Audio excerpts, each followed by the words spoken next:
Começa agora pela Rádio Rio de Janeiro, Momentos São Joana de Ângeles. Um programa que trará a você as lições da espiritualidade. Produção e apresentação, Maria de Fátima Miranda. Amigos ouvintes da Rádio Rio de Janeiro, agradecemos a Jesus pela oportunidade do nosso reencontro semanal, estudando a obra da Joana de Ângeles no Momentos com Joana. Estamos na companhia dos amigos Eduardo Araújo e Amaury Santos Neto. Muita paz a todos. Muita paz. Isso. Nós vamos continuar estudando o capítulo 8, hoje no tópico Meditação e Ação. Eduardo? Então vamos lá. Então Miranda agora já se encontrou, né, Amaury? Que ela tava meio perdida, mas agora ela já tá mais... Achada. Então, já que ela se achou, vamos nós. Capítulo 8. Agora aí no tópico Meditação e Ação. Diz Joana de Ângeles: o autodescobrimento é o clímax de experiências do conhecimento e da emoção através de uma equilibrada vivência. Para consegui-lo, faz-se indispensável o empenho com que o homem se aplique na tarefa que o possibilita. É certo que o tentame se reveste inicialmente de várias dificuldades aparentes, todas passíveis de serem superadas. A realização de qualquer atividade nova se apresenta complexa pelo inusitado da sua própria constituição. Não há, todavia, nada com que o indivíduo não se acostume. Demais, tudo aquilo que se torna habitual reveste de facilidade. Então, muito interessante isso aqui, ó. Ademais, tudo aquilo que se torna habitual reveste-se de facilidade. Eu tô lembrando aqui, quando eu cheguei na rádio, quando a Miranda chegou também, não é?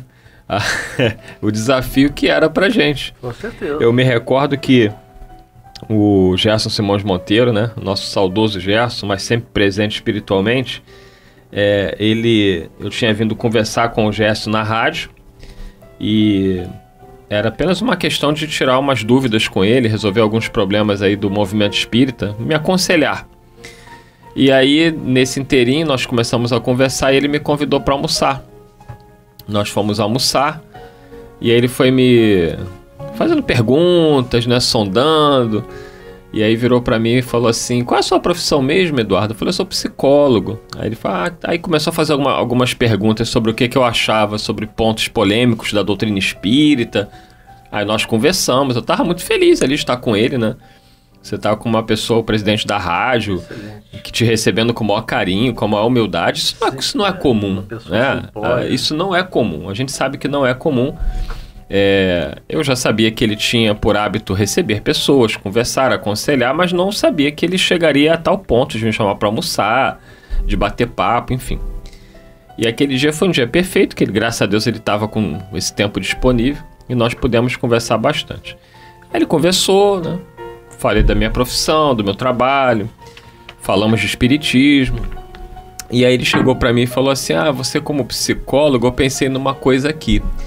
Você sabe que eu estou apresentando no lugar do Valdenir. Naquela época o Valdenir estava fora do país, a trabalho, e o Gerson estava apresentando o programa Ouvindo Você, que é às sextas-feiras, que é um programa justamente que traz como convidados psicólogos e psiquiatras. Aí ele falou do programa, eu falei: eu gosto muito do programa. Ele falou: que o Dr. Bezerra de Menezes que aconselhou que nós fizéssemos um programa como esse, de ouvir as pessoas. Aí eu falei: não, foi muito importante, o programa é muito bom. Ele falou assim: inclusive você é o próximo convidado. Eu falei: Jesus, onde é que eu fui me enfiar? Porque nunca na minha cabeça passou a ideia de falar numa rádio, né? Eu já fazia palestra na casa espírita, o que de certa forma ajudava. Sim. Mas você sentar no microfone ali para falar, né, no microfone é uma coisa muito diferente, né?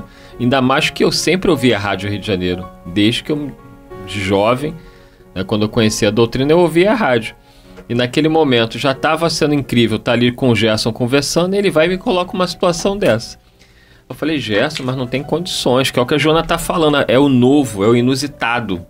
Eu não esperava. E aí eu falei, Gerson, mas eu não tenho condições para isso, Gerson. Ah, meu filho, tem sim. Eu vou te dar o tema, você vai ler, você vai estudar. Eu vejo que você é uma pessoa que gosta de estudar, você estuda o tema e eu vou te ajudar na hora, vai dar tudo certo. E aí foi em novembro de 2014, vim com a minha esposa, né, para prestar solidariedade. Ela ficou no estúdio com a gente.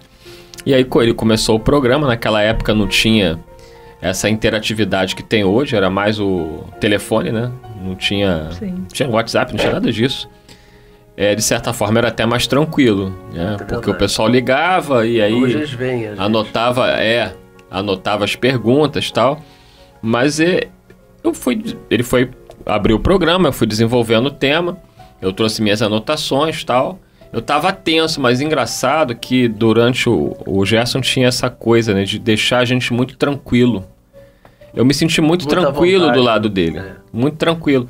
E eu me conscientizei que eu tinha que, naquele momento, me concentrar em passar aquilo que eu estudei. Porque tinham pessoas que estariam me ouvindo e eu poderia ajudar. Perfeito. E aí o programa foi muito bom, foi muito tranquilo. Aí eu fiquei satisfeito, falei assim, quando acabou ele olhou pra mim e falou assim, muito bom, chefe, muito bom, aquele jeito dele, né? Falei, pô, ele aprovou, ele gostou. Graças a Deus, tô livre. Vai se preparando aí que agora eu vou te chamar pro debate na Rio. Eu falei, Jesus, esse homem tá obsidiado, gente. Porque o debate na Rio, gente, pelo amor de Deus, né? Debate na Rio eu sempre escutei só gente qualificada, conhecedora da doutrina, ao longo de anos e anos. Foi um dos principais programas da Rádio Rio de Janeiro, né? Doutrinários. Falei, Gerson, pelo amor de Deus, não, meu filho, vamos lá, tu não já veio aqui? Tu vai voltar outras vezes aqui. Já sabe o caminho. E agora vamos ver aí pra você vir no debate na Rio.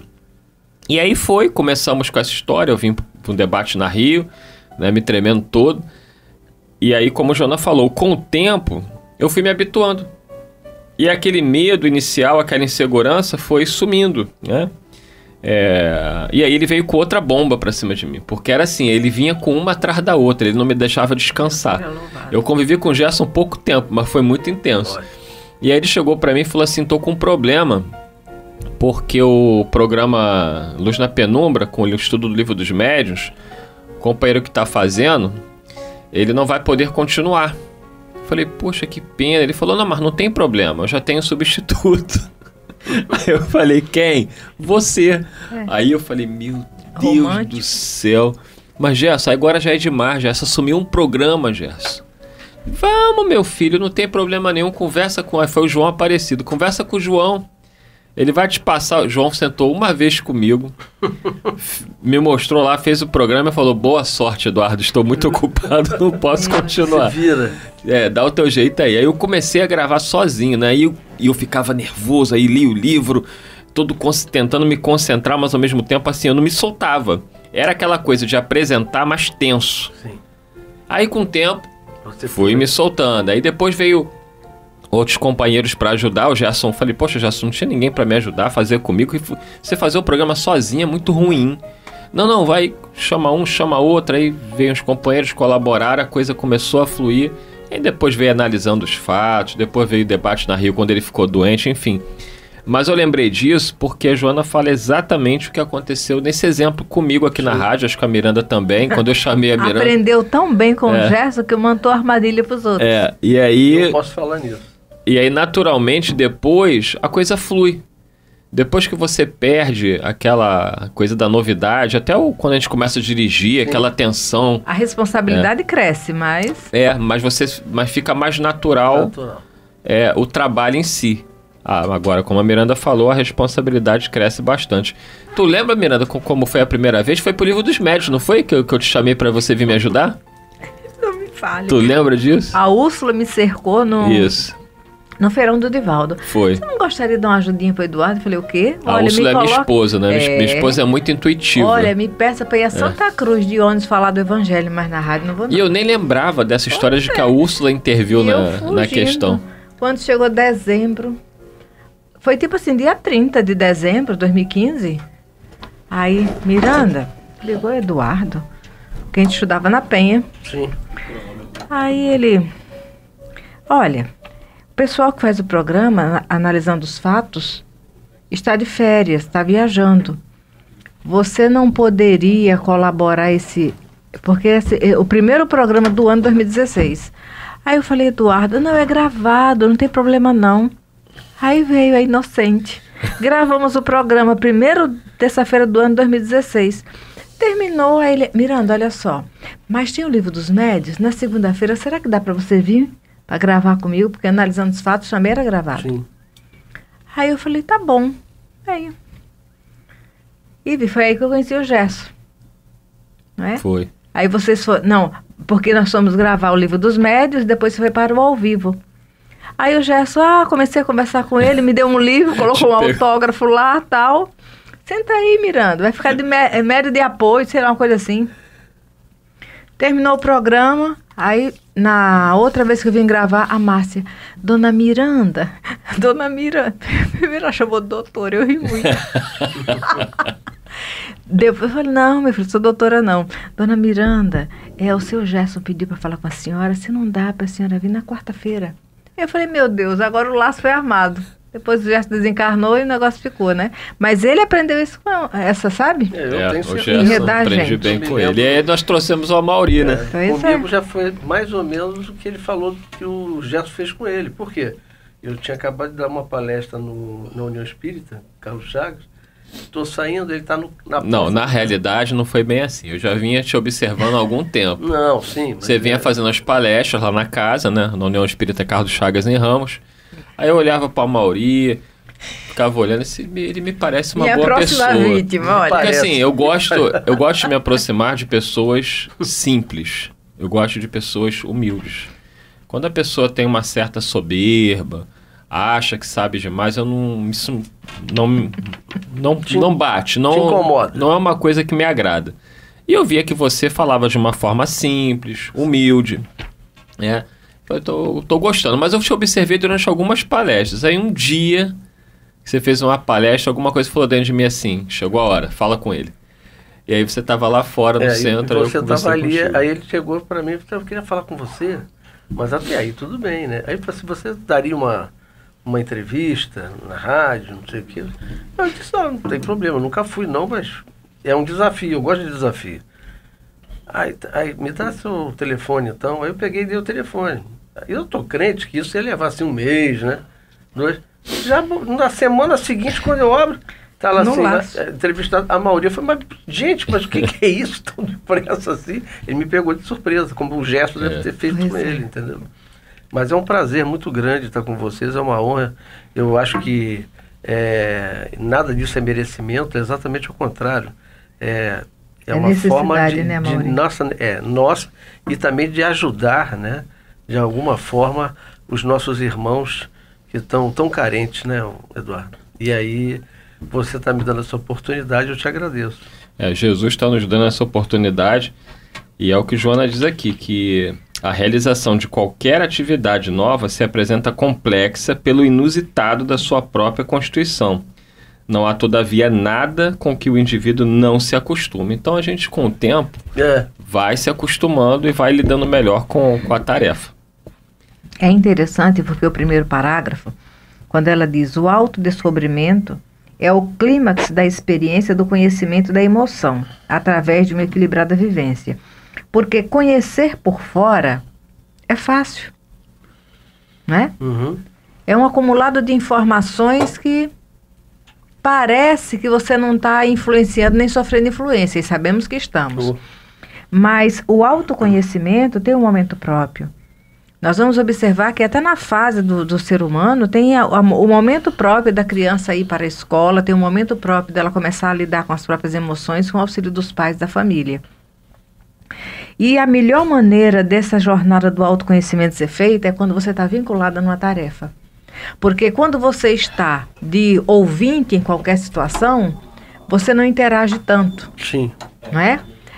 Até se dispersa em alguns momentos. Quando você está só acompanhando por fora, você vai aproveitar bem se você já tiver o hábito de se analisar diante do que você vê.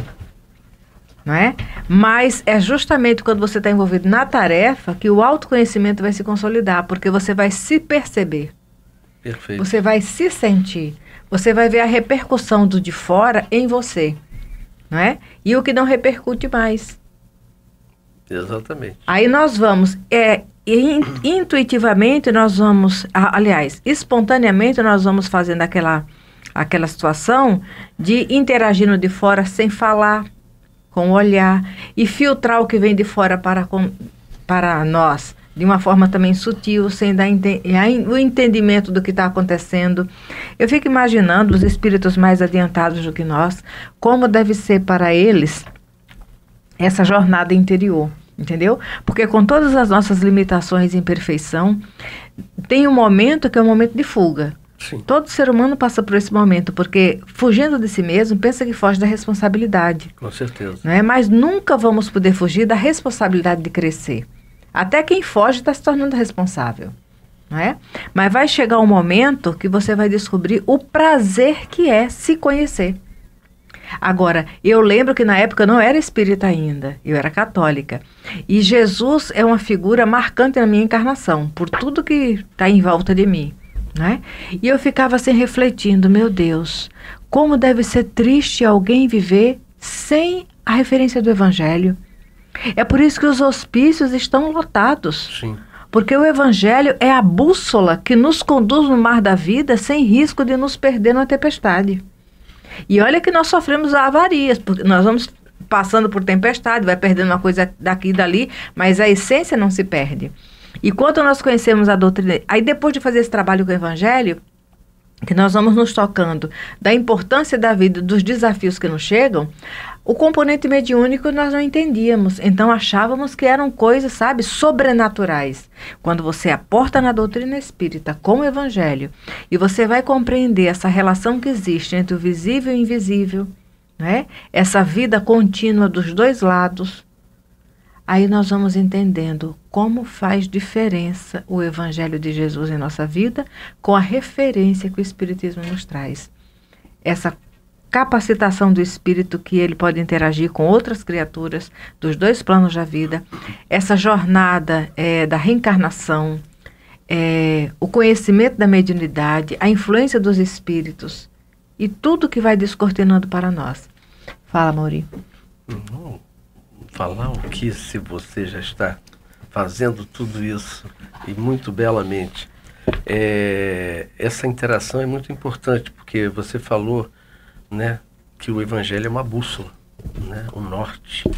E o que acontece é que exatamente porque as pessoas não têm o Evangelho, elas ouvem e não assimilam o índice de suicídio, né, de pessoas sem rumo, achando que a vida acabou, que não tem força para seguir. E eu não estou falando de pessoas de idade, né? Nós estamos falando de pessoas jovens que estão tirando as suas existências, né? E não tem um rumo, porque o Evangelho nos dá o rumo e nos dá a segurança daquilo que nós estamos passando. O Espiritismo, ele veio solidificar exatamente as bases daquilo que o Cristo falou, para nos dar segurança de que, por mais que falhemos, nós podemos reverter as situações que muitas vezes nós criamos nos ambientes, ou familiar, ou no trabalho, e modificar aquilo. Mas para isso temos que ter um componente importante que o nosso amigo Leonês falou pelos espíritos, que é a vontade, né? E a gente vê hoje tantas pessoas sem o mínimo de vontade, né? Só falam, mas na hora da ação são fracos, né? Caem e preferem ficar na situação de caído. Você está ouvindo qual programa, Maria de Fátima Miranda? Momentos com Joana, né? Estudando o Homem Integral, capítulo 8, particularizando o item Meditação e Ação, na companhia do Eduardo, do Amauri e do Vinícius ali na técnica. Ai de nós se não fosse ele, né? Pois Nós estamos aqui no 1º, 2º, 3º, 4º parágrafo. Faltam aí 4 minutinhos, não é isso, Vinícius? 4 minutinhos. Então vamos ler mais um pouquinho aqui. Joana vai dizer o seguinte: assim, a busca de si mesmo para a liberação de conflitos, amadurecimento psicológico, a afirmação da personalidade, resulta de uma consciente disposição para meditar, evitando o emprego de largos períodos que se transforma em ato constrangedor e aborrecido. A meditação deve ser inicialmente breve e gratificante, da qual se retorne com a agradável sensação de que o tempo foi insuficiente, o que predispõe o candidato a uma sua dilatação. Então, assim, muito importante, né? E um desafio para todos nós a questão da meditação, porque nós, sobretudo nós ocidentais, não temos muito esse hábito da meditação e da oração. Isso mesmo. Pela nossa vida ser muito corrida e o ritmo que nós vivemos aqui no Ocidente, né, a maneira de... E agora, de certa forma, com a globalização, até os orientais estão, coitados, entrando nessa dinâmica não muito saudável, né, de vida corrida. Nos falta qualidade de vida, nos falta esse processo de autoconhecimento, de meditação, de oração, que nos auxilia e muito se nós fizéssemos. Eu digo por mim, né? Sou psicólogo e não dou exemplo. Muitas vezes a Miranda me chama a atenção: você tem que parar entre uma consulta e outra, 10 minutos, eu emendo uma coisa na outra, aí eu saio de uma consulta, eu vou pro WhatsApp, já respondo um monte de gente, e às vezes chega o final do dia, eu tô simplesmente exausto. E isso que Joana fala é uma coisa tão simples. Se a gente parar 5 minutos, ela diz, para fazer uma meditação, você sai diferente. Você tem que ver o quanto você doa.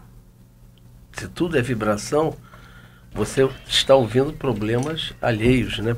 Problemas de pessoas que estão com além da baixa estima a nível material, ela também tem um baixo teor vibratório. Sim. Né? E que afeta você, que é um sensitivo. Queira ou você não queira, você é um sensitivo. Aí você imagina um trabalho que você fala com 2, 3, 4, 5 no mesmo dia. Você sai, a bateria, então, chega a 10. A bateria, eu que não tenho esse seu lado, né, já passei, e a Isabela também, por situações de você estar com a pessoa, né, a pessoa vem, então, muito obrigado, não sei o que, te abraçou, quando eu cheguei em casa eu fui dormir. É a Miranda, né? Nossa Senhora, é mais ou menos isso. É mais ou menos assim. O quanto a gente fica fraco. Olha... Miranda. Deus seja louvado. Deixa quieto. Deixa não vou nem quieto. falar agora, tá no final Miranda, do programa. Dá tchau, Miranda, dá tchau. Um abraço, que Jesus nos conduza. Vamos voltar a falar sobre meditação. Sim, Vamos. com certeza. Semana que vem. Um abraço. Muita paz a todos. Muita paz. A Rádio Rio de Janeiro apresentou Momentos com Joana de Ângeles, um encontro com as lições da espiritualidade. Produção e apresentação, Maria de Fátima Miranda.